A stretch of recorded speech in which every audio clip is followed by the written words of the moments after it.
Namasté de Fort Kochi au matin, fin de matinée. Il fait super beau, soleil radieux, ciel bleu. J'ai parlé un peu avec la famille et en fait ils sont vraiment adorables. Et en fait ils m'ont dit que pour eux le plus important c'est que les gens se sentent bien chez eux. Ils sont vraiment dans l'accueil, vraiment généreux. Et ça fait du bien de rencontrer des gens comme ça, qui ne sont pas forcément dans une logique business. Et donc ils sont dans l'humanité, dans l'échange, le partage. Et voilà, donc c'est vraiment chouette. Donc je conseille donc ce homestay à Fort Kochi, qui s'appelle Hebron Inn. Je le noterai sur mon blog. Donc heureusement que j'ai changé de homestay. Quand je suis arrivée, j'étais dans une autre maison qui était bien aussi.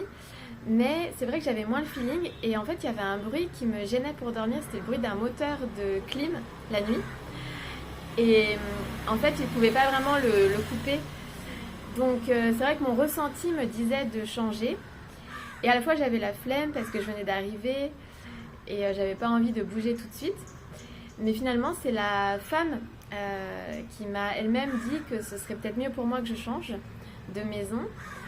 Et à la réflexion, je me suis dit que finalement, c'est peut-être une bonne idée. Et comme je connaissais ce homestay, là où je suis en ce moment, Hebron Inn, je me suis dit, ok, je vais tenter. Et en fait, c'était voilà, un mal pour un bien parce que ici, je me sens vraiment mieux. Et je me suis fait des amis, c'est moins cher, la famille est très sympa, généreuse dans l'accueil, donc c'est vraiment plus aligné. Donc le message, c'est quitter les situations qui ne nous conviennent pas, qui ne nous conviennent plus, être à l'écoute de ses ressentis, des messages que la vie nous envoie. Et en fait, comme la vie c'est un miroir, en fait on a notre ressenti et si on n'écoute pas notre ressenti, la vie va nous envoyer le message d'une autre façon. Et en tout cas, je pense réellement que l'objectif c'est de se sentir bien, qu'on n'a pas de raison de rester dans une situation qui ne nous convient pas. Donc la vie elle va nous pousser à changer, à faire les changements nécessaires pour aller vers ce qui nous convient mieux et là où on va se sentir mieux, se sentir bien.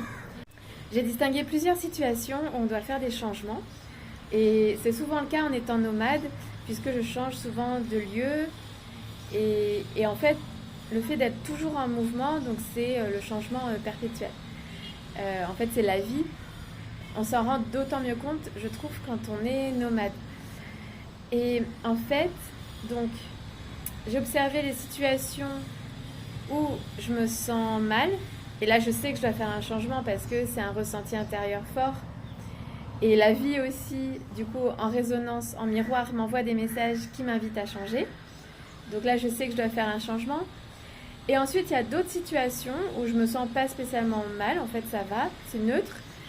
Mais là, la vie m'appelle vers autre chose. Parce que je dois vivre autre chose ailleurs, quelque chose m'appelle. Et donc là, je reçois des messages aussi pour me dire... change pour aller ailleurs, pour vivre quelque chose de nouveau. Par exemple, en ce moment, donc là, je suis très bien dans cette maison, mais je sens l'appel d'aller à l'ashram d'Ama. Quasiment tous les jours, j'ai un rappel par rapport à Ama. J'ai rencontré 3 fois de suite des personnes qui revenaient de l'ashram, ou sinon, je vois son nom... voilà, dans ma vie, en fait, il y a son nom qui vient à moi, que je vais voir.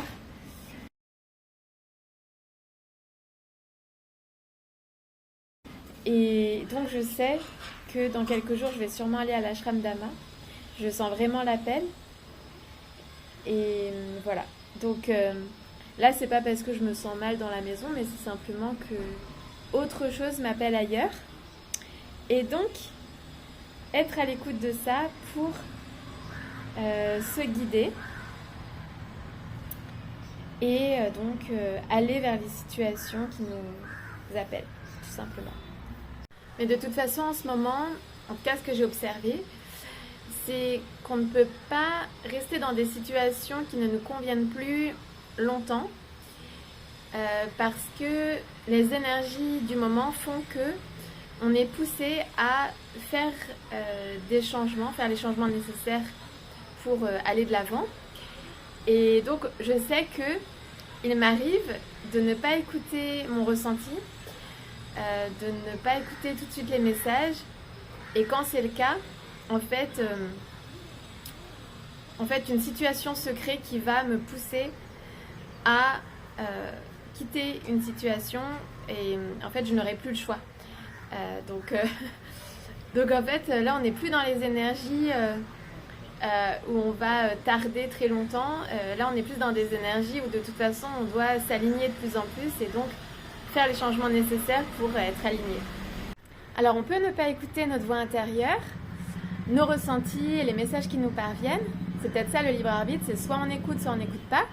Mais si on n'écoute pas, on prend le risque aussi de se faire du mal à soi-même. Donc c'est dommage. Et je pense que c'est pour ça que la vie aujourd'hui, de plus en plus, elle nous pousse à quitter les situations qui ne nous conviennent pas ou qui ne nous conviennent plus, ou en tout cas, elle nous pousse à aller de l'avant pour notre bien-être et puis pour donc expérimenter d'autres choses dont on a besoin pour grandir, etc. Donc c'est à la fois pour notre bien-être et à la fois pour notre évolution. On me pousse à quitter les situations pour que je continue mon chemin. Donc voilà. Donc c'est plutôt une bonne nouvelle, même si parfois évidemment il y a de la résistance. Mais ça c'est normal, donc aussi accepter que le mental il résiste à ces changements. Mais bon, l'accueillir et essayer de suivre le flot. Bonne journée ensoleillée.